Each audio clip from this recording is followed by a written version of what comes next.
Hey everyone, it's Joe here. I just thought I'd jump in, and I'm trying to get through my tagged videos. Um, People YouTubers have been tagging me in videos to help the channel out and spread the word, and I'm trying to return the favour and do the same. This video it was one of the first I was tagged in. I was tagged by Bernard Multi, and thank you for that, Bernard. But it's the one I've put off the most because it's the what bushcraft means to me question. And this is a hard one because I don't like talking from a personal perspective in that sense. It's something I've never had to think about. I always think of bushcraft as being, or people's reasons for being outdoors, as kind of like religion. I found it rude to ask, and it wasn't my business. So I never thought about it for myself either. It was just something I'd done, something I enjoyed doing, and I flowed with it organically. There's days like today where all bushcraft means to me is having a swing in my hammock, listening to the birds, being out in the woods and getting away from the 9 to 5 rat race. You know, and if that's as far as people go, that's what bushcraft is to them, and that's great. I think the more people get out into the woods, the better. But to answer the question, I'm not going to try and speak. I'll try my best not to speak for the whole diaspora of bushcrafters and the gestalt psychology of why people bushcraft. But I'll try my best to say why I do, because even now I still don't know. I stumbled into it too many ways. I won't get into the backlog of how I got into bushcraft. But to me, bushcraft is a reason to escape. It's a reason to get out into the woods. It's a reason to feel more comfortable in the woods. It's a fantastic hobby with fantastic people who practice the hobby. And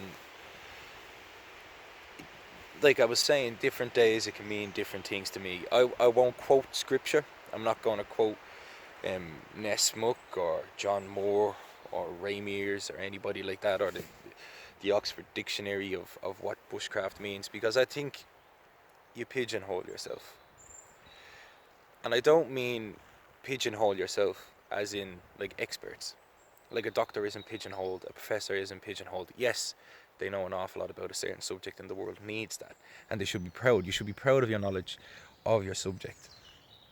But by pigeonhole, I mean putting on the blinders. For a while there, I was guilty of that, where I lost focus of what it means to just be in the woods, swinging in a hammock, making bow drills, IDing plants, practicing primitive techniques, practicing modern techniques, whatever people's reasons are. There's days where I go out just to try out a bit of gear. I do be excited like a kid at Christmas. There's days I go out and I don't want to bring gear with me, and I challenge myself to try something more primitive. There's days when I come out just to find a particular type of plant. There's days I like to explore. There's days I like to just sit and swing.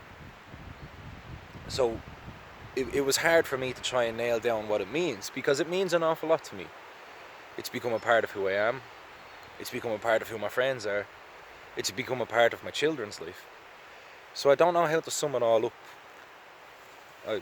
I don't. It's a hard question, and a question I've put a lot of thought into and ran around in circles, tried to be philosophical, tried to be metaphysical at one stage of the game, tried to be literal, but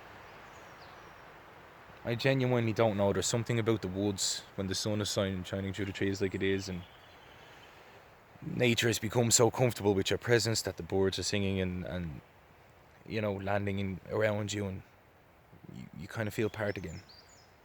I suppose really that's what bushcraft is to me. It's a reason to step back out of what has become a very fast-paced, very cold-hearted, very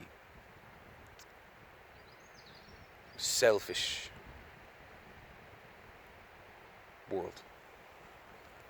When you see all the stuff going on around, it's nice to be able to just come out here and sit amongst the trees, lose yourself in a challenge, whether it be primitive fire or identifying a plant or um, uh, trying out new kit or getting rid of kit, whatever you come out to do.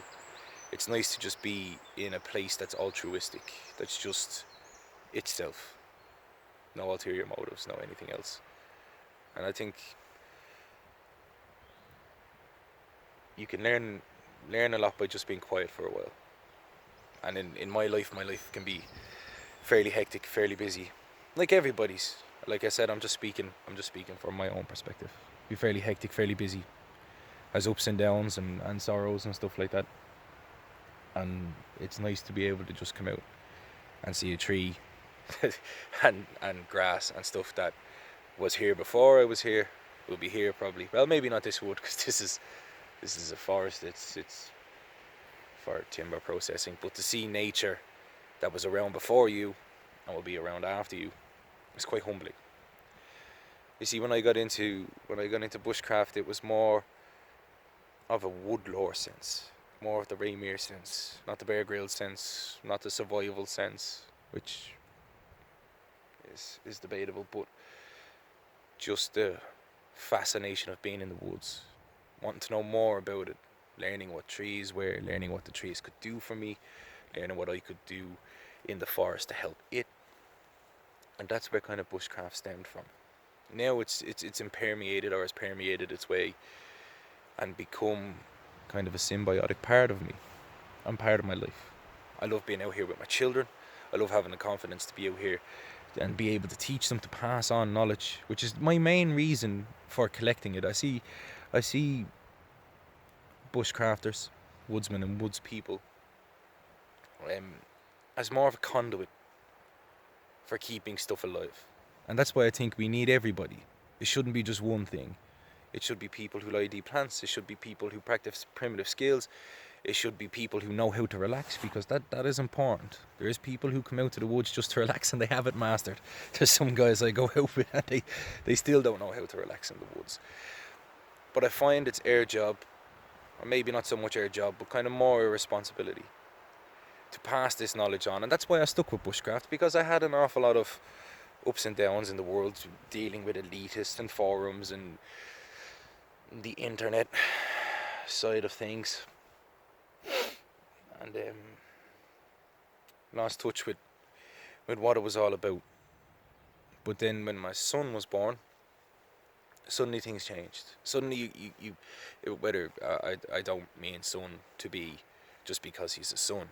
I'm just saying, once my child was born, once I became responsible for a little mini adult, a little empty vessel, I started to think that maybe getting back into the woods was a good idea. And that just to pass on the skills and what the woods taught me, different to city life. Care, respect, looking after the planet, as cheesy and cliche as it sounds. That kind of stuff. Plus I think the woods is a form of natural medicine for the soul. And I thought to myself, I better become more in-depth and more knowledgeable about being in the woods so I could teach him. And then he could pass it on if he so wishes. And I've now had a second son since, so if they want to pass it on. But as I was saying, what bushcraft has become for me these days has become more of a symbiotic network of knowledge. With the Living to Learn community taking off the way it did, I gained faith back in humanity, because I became quite misanthropic there for a while, like an awful lot of woods people are. And I found that I think it's the bushcraft community's job to be this conduit, like the native elders of tribes people, to keep this, not so much the skills are important, but the mentality, the thinking behind it, the respect for the world we live in, and the way to live alongside the natural world, outside of the square boxes and the concrete and the 9 to 5 system that we have built over the last 200 years, but to realise that yes, the world needs that system for medicine, banking, infrastructure, stuff that I wouldn't personally want to be without. But in order to keep that machine working, you have to be a cog. But it's important, and what bushcraft has become to me as of late, to show people that there's a world outside that machine. That yes, for the most, you have to be part of it, but there's a way to escape and protect yourself within it, and that is bushcraft, woodlore, being outside, doing whatever it is you got to do. And that's why I find this question a very loaded question, because if you had to ask Joe of 3 years ago, 4 years ago, what bushcraft meant, I would have told you it was about survivalism. I would have told you it was a necessary skill. I would have said that if you weren't learning 10 ways to light a fire, then if you couldn't put up a shelter in 7 or 8 different ways, that you had no place being there. And that's wrong. And since then, I've become more open-minded about the subject. And what bushcraft means to me is being able to pass on that torch, that seed of love and respect for the woods and walking alongside the woods. I learn so I can show. I bushcraft so I can show other people. For the most part, yes, I do take away from it the days in the hammocks and the lunches, watching my son run around the place. But I think the best thing that bushcraft has shown me is how to light the spark for being outdoors in other people, in any way that I can.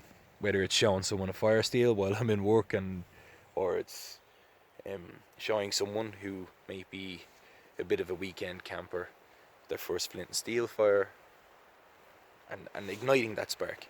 And then I would rather let them go on their own journey and take it as far as they can. I'm not the man to tell you need to be doing this or you need to be doing that, but if I can show you why I love the outdoors and that sparks your interest and you want to go out and be in the outdoors, that's what bushcraft is to me. Yeah, I think that's what it has become. I started off in a different place, but that's what it has become for me. That's what bushcraft is to me now. It's getting out with the kids, it's getting out with friends, it's getting out with new friends. So, yeah, that about sums it up. That's it in its entirety for me. I'd love to know what bushcraft means to you. If you fancy making a video, anybody who's subscribed to the channel or watches the channel, just tag me in the tag Living to Learn in the comments. Drop me a PM and let me know you've made a video, and I'll go and watch it. I'd like to see that. I'd like to see what you take from the woods. I don't want this video to be a bit ranty. It's kind of more of a personal vlog. If you've watched it this far, thanks very much. But I appreciate all of you and all the support. I wouldn't be here. I wouldn't still do what I'm doing. I wouldn't have even sat down and had this little, although it was a dialogue, an external dialogue, it was more an external expression of an internal monologue. Yeah. So thanks for everything that everybody does on the Living to Learn community, on the YouTube channel, for giving me my love for the woods back, and for letting me pass on, or entertaining my trying to pass on the knowledge of the woods. And whatever your reason for being out in the woods, it's a good enough reason. Time you enjoy wasting isn't wasted time, and enjoy the mistakes and enjoy the failures. What's a master but a man who's made every mistake? So, till next time, Joe from Living to Learn. Out.